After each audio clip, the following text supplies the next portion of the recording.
showbiz fanatics, Doktora Ivy ng Ivy Clinic. Abay, mayroon pong revelation patungkol kay Kathryn at Alden Richards. But before that, if you haven't subscribed yet to my YouTube channel, please don't forget to like, share, and subscribe. At i-hit mo na rin ang notification bell for more showbiz updates. Of course, bago tayo magpatuloy sa ating updates for today's video, nais ko po muna magpasalamat sa lahat ng mga legit viewers, subscribers at ang lahat ng mga legit na nagmamahal at sumusubaybay sa mga videos po natin. Maraming salamat po. And always, please keep safe dahil talaga namang napakalakas po ng bagyo na pumasok sa ating pong bansa. And ngayon nga ay pag-usapan natin dahil ilang oras pa lang po ang nakakaraan ay umalis na po itong si Miss Kathryn Bernardo going to Canada. Kathryn Bernardo depart for Canada to film Hello Love Again. Kapamilya actress Kathryn Bernardo has departed for Canada to start filming Hello Love Again, her reunion movie project with Alden Richards, Star Cinema. Photos of Bernardo at the airport were uploaded by the ABS-CBN movie outfit via social media posts eagerly Wednesday. Bernardo fans showed support for their idol and went to NAIA Terminal 1 before the actress boarded her flight. Mapapanood po natin yan dito po sa ABS-CBN News. But of course, aside from that, ay meron pong mga video na nagsisirculate ngayon sa social media platform kung saan itong si Doktora Ivy na isa sa mga laging pinupunta ni Miss Kathryn ay meron po siyang tinanong ng tahasan dito kay Mr. Alden Richards na nagkukumpirma patungkol sa tunay na estado ng kanilang relasyon. Let's watch this video.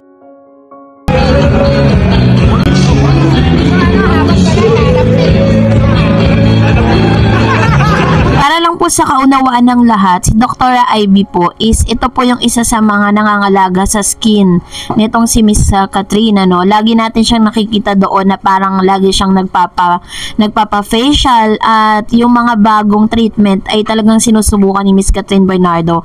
Kaya pala kahit wala siyang makeup, talagang uploaded talaga yung kanyang ganda, diba? At napakakinis ng mukha.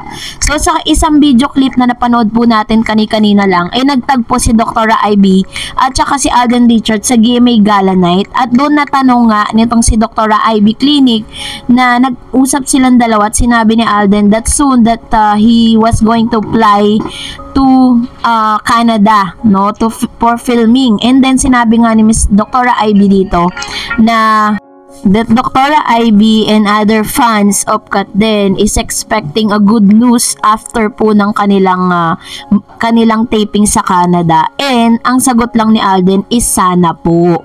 So which means dun po sa mga lines po nila if you're going to read between the lines, kinukumpirma talaga ni Alden Richards that she was courting Miss Kathryn Bernardo. Taliwas dun sa mga naglalabasan, lalo na sa article na nilabas ng PEP na hindi raw naliligaw si Alden, diba? Doon pa lang sa mga kasama ni Alden Richards, sa mga sinasabi po ni Mami Min, sa mga post po ng mga malalapit sa kanila, ay ito po yung isa sa mga confirmation. So, why am I doing this? Kasi marami kasing mga supporters kasi ng Kathryn na parang nagsiship na sila, they don't believe about Kathryn Bernardo and Alden, and this time, ang dami na pong mga tao na nakapalibot with Kathryn and Alden na nagpapatunay that something good is going on between Alden Richards and Kathryn Bernardo. And we are happy to know that Miss Kathryn Bernardo is nakabiyahe na nga siya going to Canada kahit na sobrang hindi maganda yung panahon, pero natuloy pa rin yung kanyang pag-alis, At inaasahan din natin na pag-uwi po ni Kathryn at ni Alden Richards ay may dala-dala na silang good news dahil mas mahaba-haba yung panahon na sila ay magkasama. Magsasawa tayo sa mga behind the scene videos and photos ni Alden at ni Kathryn. Kung dito po sa Pilipinas parang pinagdadamutan ang mga fans, sabi nga ng ilang mga fans nila na parang sobrang damot na damot daw ang Kathryn na maglabas po ng ilang mga update patungkol sa kanilang dalawa. But this time, this is gonna be the beginning, diba? Ito na po yung panimula dahil talaga namang makikita na natin yung mga paayuda ni Catherine at ni Alden Richards dahil pinangako nila na paglapag nila sa Canada sa kanilang free time, they make it sure na makakalibot sila dito sa Calgary, Canada, and susubukan nilang ilan sa mga masasarap na restaurant dito po sa nasabing bansa. Yun po yung sinabi ni Alden Richards sa kanyang interview sa 24 oras. Kaya abang-abang lang. At dahil dyan, narito naman ang ilan sa mga komento po ninyo na napili po natin patungkol sa ating latest updates. Magbabasa tayo at magre-react tayo sa mga komento. Unang komento ni Miss Mystical Gamer. Sabi niya, tama ka, parang ayaw na nilang maniwala kay Alden at Kat. Kasi laging kasama ni Kat si Dom. Magkaibigan ba talaga sila o nagkakaibigan na? Baka malaman na lang natin Kat Dom na pala. Iwas-iwas din sa mga kaibigan lalo na pag lagi mong kasama baka magka-developan na. Sabi niya, meron nang nangyaring ganyan na BFF sila na nagkatuluyan. Sakit nun, 'di ba? Nagtiwala ka pero sila na pala ng kaibigan niya. God bless po sa lahat. Ayan. So, real talk naman yung sinasabi ni ni Miss Mystical Gamer, no? Possible naman po talagang nangyayari yan. Pero, ilang beses na rin naman pong sinabi ni Mr. Dominic Roque na ang tingin lang talaga niya kay Miss Catherine is parang kapatid. Ganon yung kanyang confession kapag po tinatanong siya at hindi po siya nag-sugarcoat doon sa mga sagot niya, 'di ba? Talagang tahasan at diretsahan yung mga sagot niya. Sabi ni Miss Athena Dora Yumang, hindi man siguro gaws lang ng kalasingan, gawa ng kalasingan niya. Yan, kaya dapat wag magpadala sa tukso, lapitin siya ng babae. Baka sikat, hindi swerte sa mga magiging boyfriend niya. Pero sa karir, doon siya mas swerte. Ayun. So, ito naman po yung tungkol dun kay Miss Harleen Budol, na parang pinagbigyan ni Alden Richards na halikan siya during the GMA Gala Night. And Sansu Lang said, whoever Alden wants may be a test if he can really be a good boyfriend to a girl because he never had one yet, puro muntik na.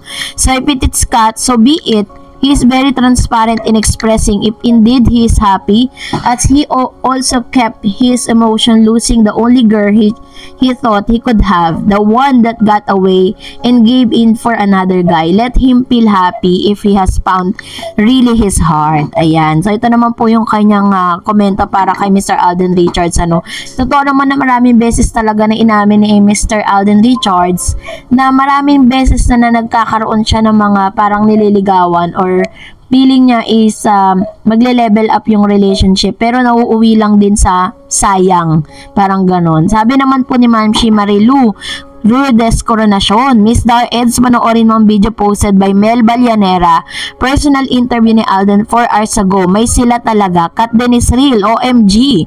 Pinakinggan ko lahat ng sinabi ni Alden. Paulit-ulit yung video. I'm so happy to inform everybody. I love this couple so much na sana matuloy sa kasalan. Hahanapin ko po yung interview na yon para po maibigay ko po sa inyo yung pinakakabuuan. Sabi po ng isa pong viewers natin, mas maganda si Catherine kaysa niya. Di hamak at mas magaling di sila magka-level. Ang layo ni Catherine, marami pang dadaanan si Sanya bago niya marating ang narating ng isang Catherine Bernardo. I understand po yung inyong komento pero si Sanya Lopez kasi tsaka si Miss Catherine Bernardo, magkaiba sila ng ganda. At the same time, magkaiba rin sila ng tinatahak na karera. Syempre, mas nauna po talaga si Catherine. Bata pa lang talaga si Catherine, na artista na. Kasi si Miss Sanya parang na siya dalaga na siya nung tapos na yung teens, kumbaga nasa right age na siya nung pumasok siya sa showbiz. And of course, sabi pa ng isa pang viewers natin, sabi niya dito, Kat din is for real. Yung mga pinakita na video sa GMA Gala, sinadya yun ni Alden para iligaw tayo. Kaya Kat din, huwag kayong bibitaw dahil baka hindi ninyo makita yung ganda ng journey ng pagmamahala ng hashtag Kat din. Ayan. Salamat po sa inyo pong mga komento at salamat din po sa inyong mga reaksyon patungkol sa ating latest updates. And that's it for today. For more videos and updates, please don't forget to like and subscribe. And please don't forget to follow my Facebook page, Dar Eds TV. Keep safe, everyone!